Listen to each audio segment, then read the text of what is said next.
رضی اللہ تعالی عنہ ہمارے حضور کی ولادت سے 6 مہینے پہلے وصال کر چکے تھے۔ اب حضرت سیدنا عبد المطلب کا گھر اور حضور کا گھر ایک ہی گھر تھا۔ اس گھر سے کملی والے آقا رحمت عالم مشہور تھے۔ حضرت عبد المطلب کا گھر حضور کا گھر ایک ہی گھر تھا۔ آ کے پوچھا تو بتایا حضرت عبد المطلب کے گھر میں بچہ پیدا ہوا ہے، کیسا ہے؟ کہنے لگے بڑا خوبصورت ہے۔ اچھا عبد المطلب نے نام کیا رکھا ہے؟ کہنے لگے محمد نام رکھا ہے۔ نام بھی آ گیا، پتہ بھی چل گیا۔ صبح سویرے واپس پلٹے، جا کے اس کو بتایا کہ وہ بچہ جس کی بات تم کر رہے تھے وہ تو واقعہ ہی پیدا ہو چکا ہے، محمد نام بھی ان کا رکھا گیا ہے۔ اس نے بھی کہا تھا کہ وہ بچہ پیدا ہو چکا ہے، اس کا نام محمد رکھا جا چکا ہے۔ نام ادھر رکھا، خبر وہاں جا رہی ہے۔ دلائل النبوہ میں ابو نعیم اصفہانی نے لکھا، اس نے کہا اگر مہربانی کرو تو مجھے مکے لے چلو، اس گھر کے پاس مجھے لے چلو، میں اس بچے کو دیکھنا چاہتا ہوں، اس کی زیارت کرنا چاہتا ہوں۔ حدیث پاک میں آتا ہے پھر وہ یہودی تاجر مکے میں آیا، حضرت سیدنا عبد المطلب کے دروازے حضرت آمنہ کے بوئے پہ آ گیا اور عرض گزار ہوا وہ بچہ جو پرسوں پیدا ہوا ہے میں اس کی زیارت کرنا چاہتا ہوں۔ حضرت عبد المطلب رضی اللہ تعالیٰ عنہ اپنے نور نظر لخت جگر جہان سے پیارے شہزادے کو اپنے ہاتھوں سے اٹھا کر اس کے سامنے لے کے آئے۔ اس نے کملی والے آقا کا چہرہ دیکھا، قربان ہو گیا۔ حضور کی پیشانی دیکھی، حضور کی آنکھوں کو دیکھا، حضور کی بینی ناک کو دیکھا، حضور کے ہونٹوں کو دیکھا، ارے حضور کے ابروؤں کو دیکھا، حضور کے بالوں کو دیکھا، ہاتھوں کو دیکھا۔ کہنے لگا یہ وہی رسول ہیں جن کے سر پہ اللہ نے ختم نبوت کا تاج پہنا کے بھیجا۔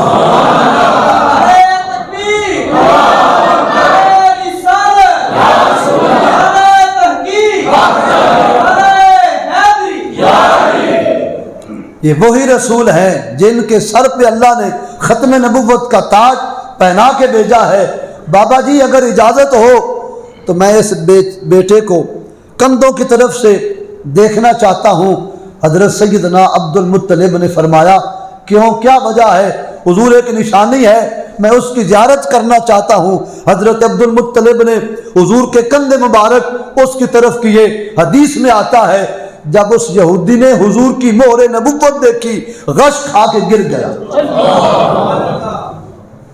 تھوڑی دیر کے بعد جب ہوش آیا تو جو لانے والے تھے وہ پریشان ہوئے کہ اس کو ہوا کیا ہے، اگر کچھ ہو گیا تو یہ مالدار آدمی ہے، کیس ہم پہ پڑے گا، لڑائی ہم سے ہو جائے گی۔ وہ اس غم میں پریشان تھے۔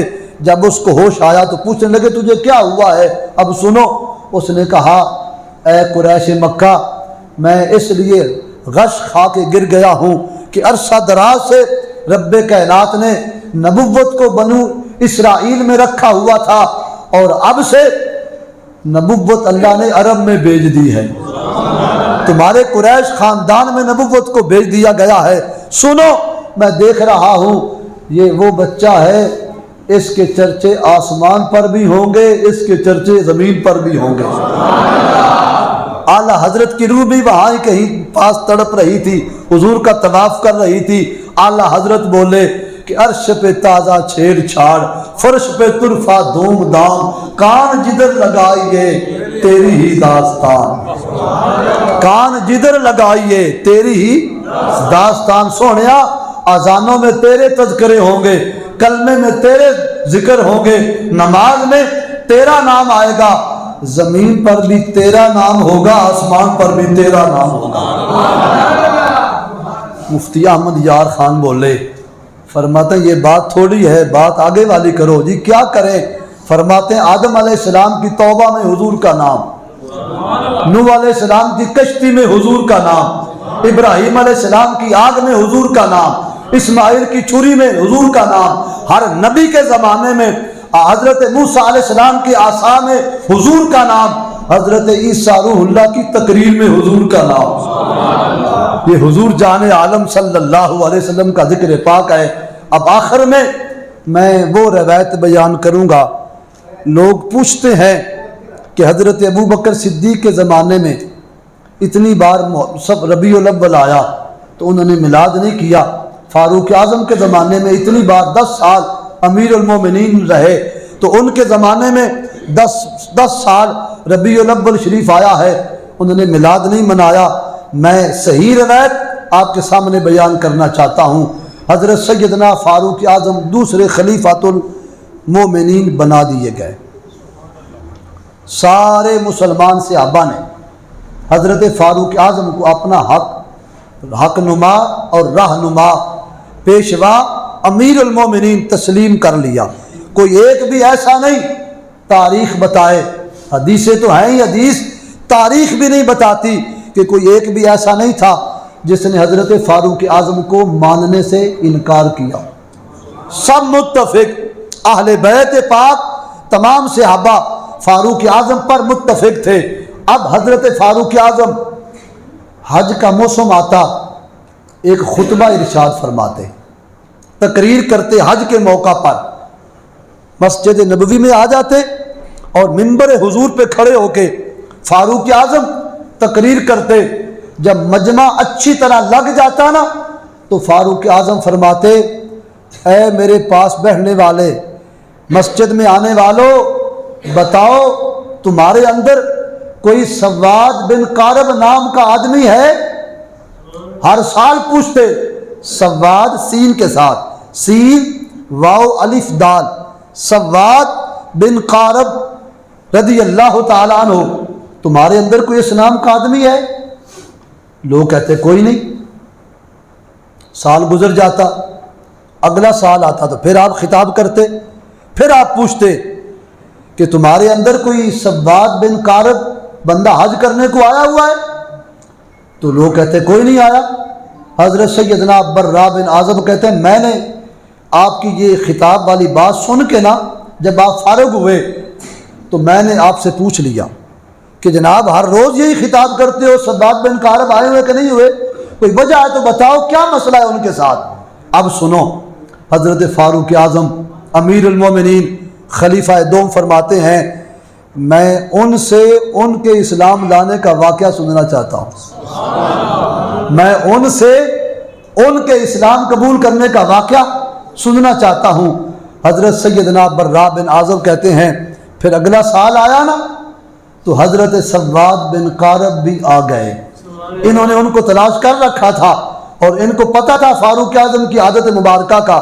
کہتے ہیں میں بالکل اس تاڑ میں تھا کہ جب فاروق اعظم بلائیں کہ سواد بن قارب تو میں ان کا ہاتھ پکڑ کے آگے کروں، جناب یہ بیٹھے ہیں، یہ آئے بیٹھے ہیں، کرو بات، کیا کرنی ہے بات، پوچھو کیا پوچھنا ہے ان سے سوال۔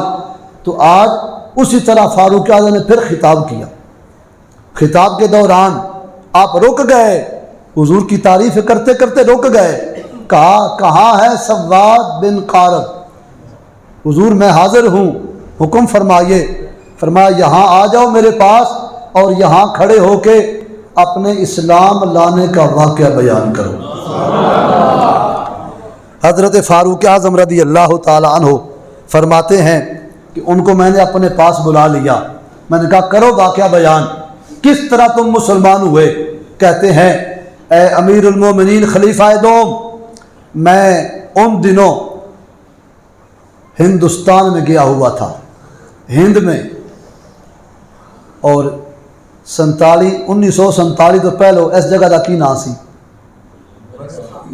بر صغیر ہندوستان ہی تھا یہ بھی۔